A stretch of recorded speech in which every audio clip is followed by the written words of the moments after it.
Hi, this is Ofori, the digital reader, and today I'm going to be talking about basically my April book life. The books I bought, the books I read, and just some random thoughts I had in April. So the first random thought was after messing around with the books page, I realized that the biggest impediment to me was just jumping back and forth between different reading experiences. I really enjoy the consistency of just picking up one e-reader and not having to change typefaces and that kind of stuff. And I feel like that really slowed that, and Wicked being a book I wasn't a fan of, really, I just didn't get a lot of reading done in April. My goal is always 24 books a month because I'm not trying to win a race. I just want to always be reading something. So if I'm reading two books a month, I'm happy. But I definitely felt like jumping around between with the books page. I read a book on Hoopla. I read a book on Kobo.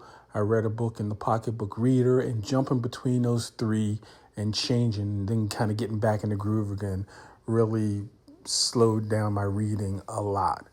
The other thing I kind of realized in using the books page is I just love black and white e-readers. I'm so over color e-readers. They are a novelty, but when you're reading a good black and white e-reader, it's just a clear, crisp experience. I don't really read in color that much, and I always do my comic books and PDFs that are color on my iPad Air. So I didn't really have a need for a color e-reader, but I think we can all agree color e-readers just were the holy grail. And so we all had to get one.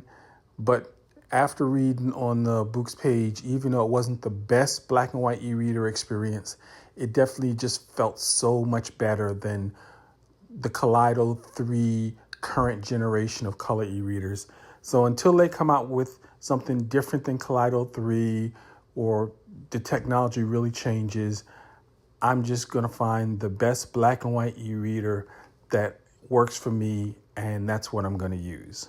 I recently got the TCL 50 Next Paper 5G, and I got it because it has the Next Paper technology, which is supposed to make reading easier. But actually, it's just a really nice phone at a really great price. I paid around $200 for it, and when I got it, I know they have all this tech that's supposed to be going on with it, but I was just really impressed by how nice a phone it is.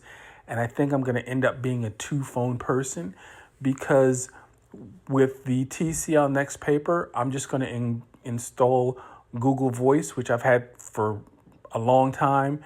But now I can install Google Voice, and I can just use Google Voice for Wi-Fi calling. I don't even have to put a SIM card into that phone. So that'll just kind of be like my phone around the house, or the phone that I can call people whenever I have Wi-Fi. So I think I'm just going to I might end up being one of those people who I always see and I grimace at. I might end up being a two-phone person. So anyway, those are just my thoughts for April. Now let's go ahead and start out with the books that I picked up in April. The Hidden Blade by Sherry Thomas is a historical adventure that follows two children growing up in vastly different worlds. In Imperial China, Ying Ying, the daughter of a courtesan and an Englishman, is trained in martial arts by her guardian after uncovering a family secret. Meanwhile, in England, Leighton's life shatters after a family tragedy, forcing him into his cruel uncle's custody. As both face loss and danger, their paths unknowingly begin to intertwine. This tale blends martial arts, emotional depth, and cross-cultural intrigue into a coming-of-age tale. I got this book because I was a huge fan of Sherry Thomas's detective series, the Lady Sherlock books, and I enjoyed them so much. I was like, maybe I should try some other stuff that she read because I really like this story, and maybe she's kind of bringing the same energy to her other books.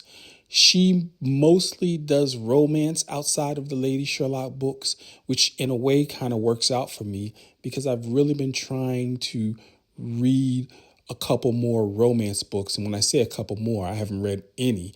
The closest I came to a romance recently was Song of Achilles.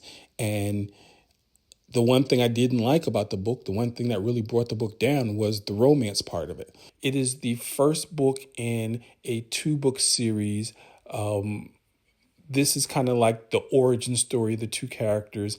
And then the second book, I'm sure it's going to be expanded on, which once again works in line with me. I'm an origin story nerd. It'll let me dip my toe into romance. And also, I can kind of see if I just like the way Sherry Thomas writes.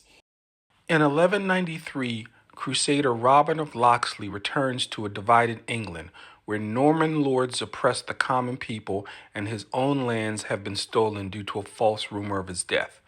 Hoping to live as just a noble, Robin is forced to condemn innocent friends, revealing the corruption around him.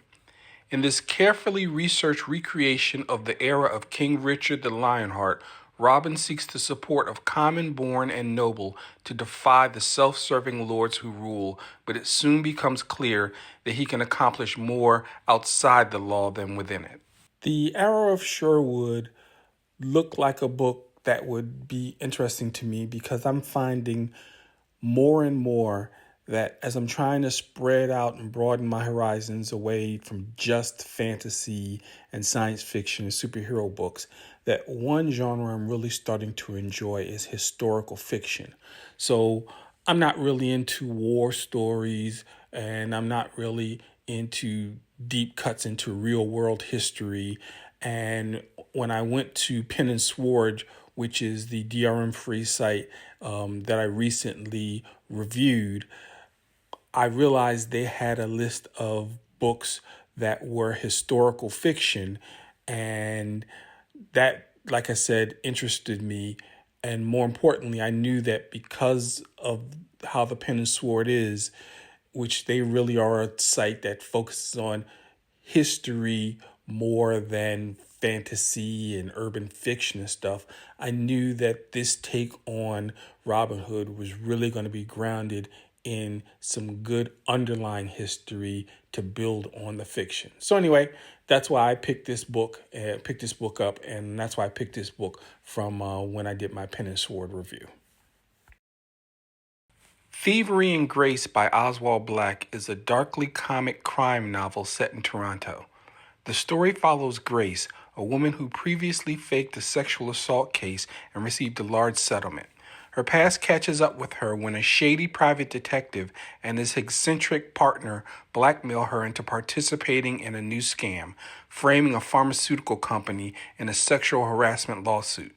As the scheme unfolds, Grace finds herself entangled with a persistent corporate lawyer, a lecherous boss, and the Russian mafia. With her allies proving untrustworthy, Grace must rely on her wit and charm to navigate the treacherous situation and avoid dire consequences.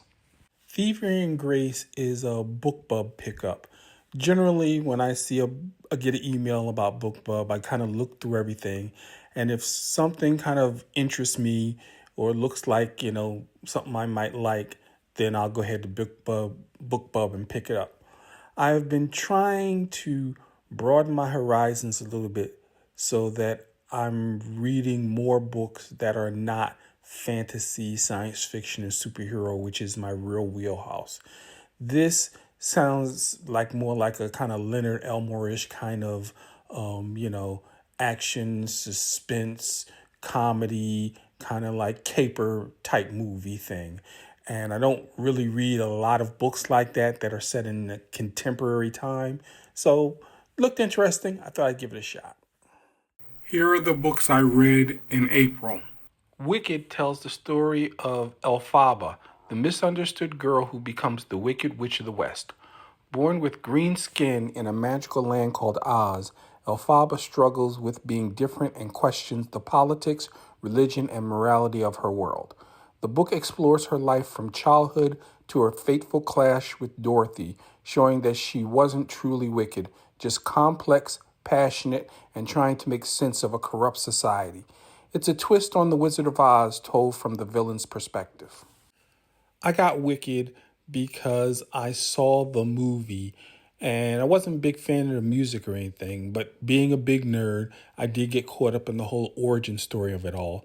So I wanted to know more, and I thought that the book would give me more insight into that.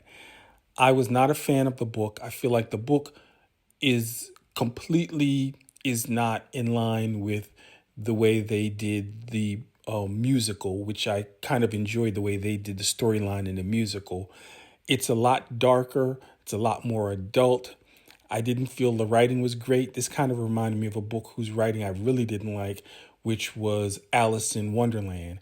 And I didn't like that book, and I don't like this book because it's not that the writing is bad. It's just meandering and a little overwrought. And I just felt like it didn't really draw me into the story. It was much more of an effort to kind of pull the words out of the book to kind of figure out what was going on. I also just didn't enjoy the characters. They were kind of bland. They were kind of one-notish. And they just kind of were these characters. I just never really got into what they were feeling and their emotions. And I also felt like I was excited to read this book because I thought it was going to give me more insight into the world of the Wizard of Oz. And I just didn't get that. This book just didn't feel to me like, in my mind, what I imagined a Wizard of Oz book would feel like. So some people might like it. For me, it was a complete miss. I give this book 2 stars. In Just Shoot Me Dead, Lucy Fong returns to Moral Cliff Village after her estranged mom is found shot and her half-sister is gone missing. When she goes looking for her sister, she finds a dead body instead. With the police suspecting her sister, Lucy jumps into detective mode to find her before the cops or the killer do. Racing against time, she must outsmart a hidden murderer before her family is targeted again. Just Shoot Me Good was a classic detective read. It was what I like to call an airport book. It was good. It was easy to read, but it's not a book that I'm dying to read more volumes of. The characters were fun, if not terribly deep and interesting, and the whole mystery of it was pretty straightforward, but it was well written, easy to read. If you're a person who likes detective books, especially kind of like single detective characters and detective noir type stuff, then you might like this book. For me, it was definitely 3 stars, although I did like the characters and it was, like I said, an easy to read book. This is the kind of thing where I would tell somebody, read the first book and see if you kind of like the character and like their world. For me, it was a good read, but I wouldn't read more of these stories. So I give it 3 stars. Shadow and Bone by Leigh Bardugo is about Alina Starkov, a young map maker who discovers she has a rare magical power that could save her war-torn country from a deadly darkness called the Shadowfold. Taken away to train with the Grisha, a group of elite magic users, Alina struggles to fit in and control her powers. But as secrets unravel, she learns that not everything and everyone is what they seem, and she must decide who to trust before it's too late. Shadow and Bone, for me, is what I kind of like to call a pizza book. It's a book that was not terribly original. I mean, it was really well written and a really easy read. I kind of flew through the book. It's one of those books where, although it may not be terribly original or, it may play into some tropes that are pretty popular and common, it does a very good job of it. And definitely I enjoyed Shadow and Bone. It was an easy read. It is definitely a book I would recommend. It just didn't rock my world like a 5-star book you read and you go, whoa, that's something I never read before. But it was definitely good, definitely enjoyable, kind of like pizza. So I give this book 4 stars. So to sum it up, these are the books that I bought in April. And these are the books that I read in April. This is the digital reader, and keep reading.